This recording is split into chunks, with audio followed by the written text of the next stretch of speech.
Assalamualaikum dan salam sejahtera dari Parent Action Group for Education, PAGE, kumpulan ibu bapa untuk pendidikan. Di sini kita menghuraikan sedikit isu hangat masa kini, PPSMI, iaitu pengajaran dan pembelajaran sains dan matematik dalam bahasa Inggeris.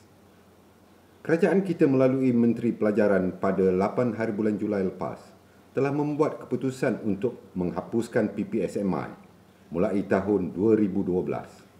PAGE tidak bersetuju dengan keputusan ini dan menganggap ia adalah dua langkah ke belakang yang akan merugikan masa depan anak-anak dan negara kita. Namun demikian, kita menerimanya untuk kebaikan orang Melayu di luar bandar, orang Cina di sekolah bahasa Mandarin dan orang India di sekolah bahasa Tamil, seperti alasan yang diberikan pihak kerajaan.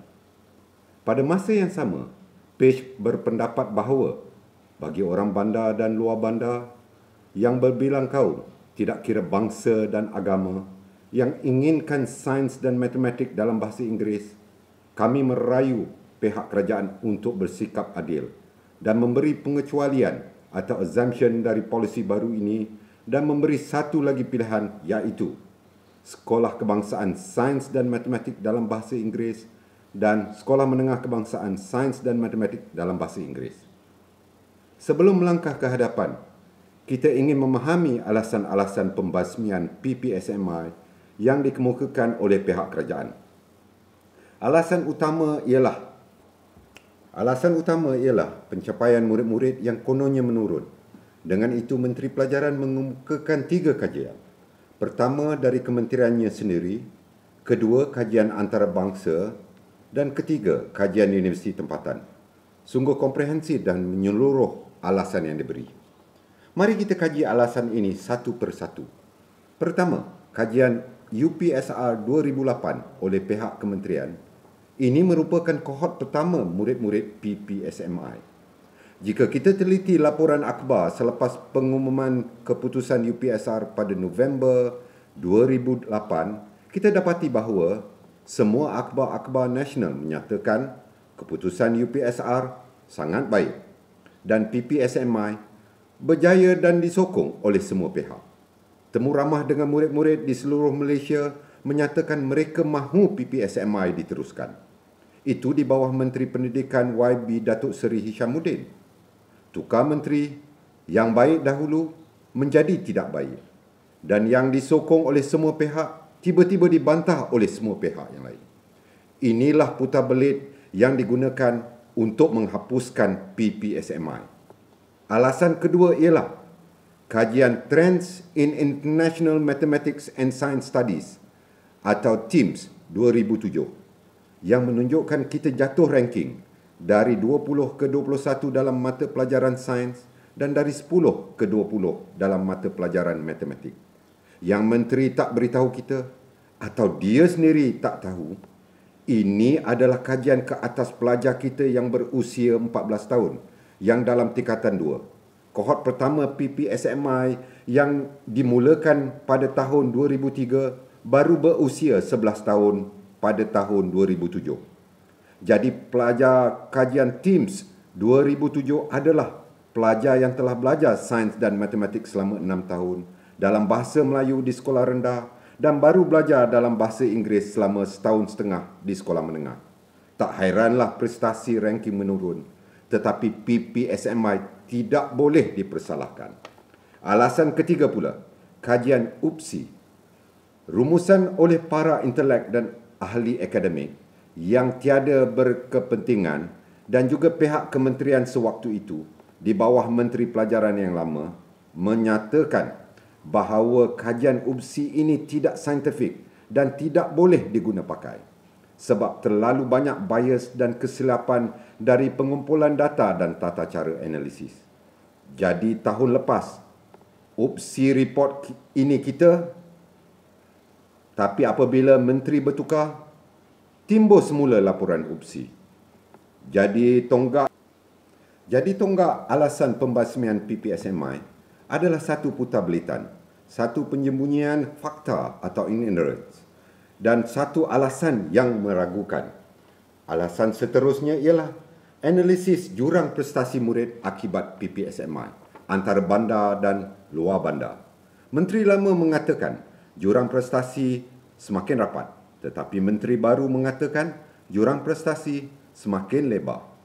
Baru-baru ini timbul laporan oleh United Nations Global Monitoring Report 2009 yang mengatakan Malaysia setaraf negara-negara maju yang berjaya merapatkan jurang pembelajaran antara bandar dan luar bandar.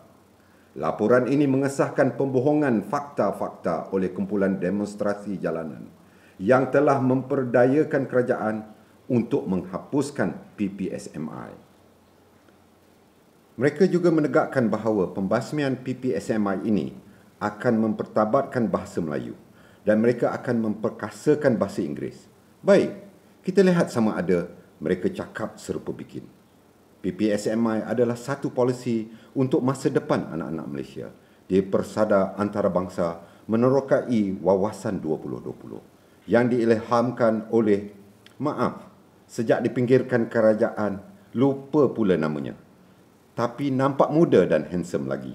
Malangnya pemimpin kita sekarang hanya memikirkan peti undi for our votes dan diputar belitnya PPSMI menjadi PPISM, pengajaran dan pembelajaran Inggeris melalui sains dan matematik. Mereka masih tidak faham yang PPSMI ini adalah berkenaan penguasaan ilmu sains dan matematik, bukannya penguasaan bahasa Inggeris. Sebab itu, sebagai ganti PPSMI yang mereka fikir PPISM, mereka hapuskan PPSMI dan tambah masa pengajaran bahasa Inggeris. Kita kaji sama ada ini tindakan bijak atau sebaliknya.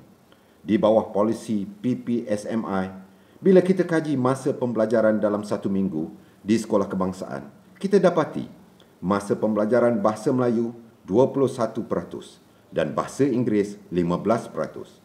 Cadangan untuk menambah masa pengajaran bahasa Inggeris selama 90 minit seminggu akan menyamakan bahasa Inggeris dengan bahasa Melayu. Diperkenalkan pula English Literature. Bukankah tindakan ini mempertabatkan bahasa Inggeris dan memperlekehkan bahasa Melayu? Kita tidak ingin mempertabatkan Tuan Shakespeare dan kita tidak ingin anak-anak kita mengagungkan Romeo dan Juliet. Kita cuma inginkan penggunaan bahasa Inggeris untuk menguasai ilmu dalam bidang sains dan matematik.